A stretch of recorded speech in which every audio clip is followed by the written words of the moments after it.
You can't find the answers by declaring a society democratic. You can only find the answers by research and development. You can't find the answers by putting people of high moral character in government. You can only find the answers by innovation, by studying the systems and the problems, and working on methods of alleviating those problems, not through law.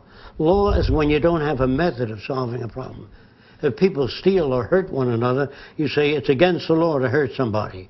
Well, if a person doesn't have the means to live by, he's going to hurt somebody to get the money or whatever they need.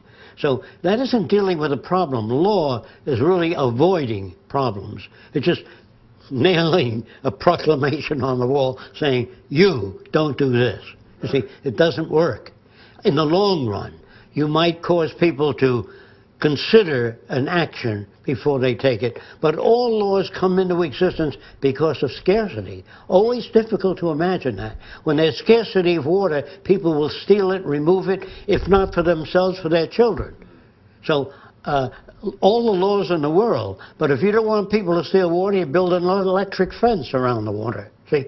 And this is the way you say, you don't need to put up a sign, don't steal water. But those people will die. So we don't want to do that. We don't want to build a fence around our country, say, this is the greatest country in the world, we're going to keep it that way. We depend on other countries. If we live to ourselves, I can assure you, we'll die of ourselves.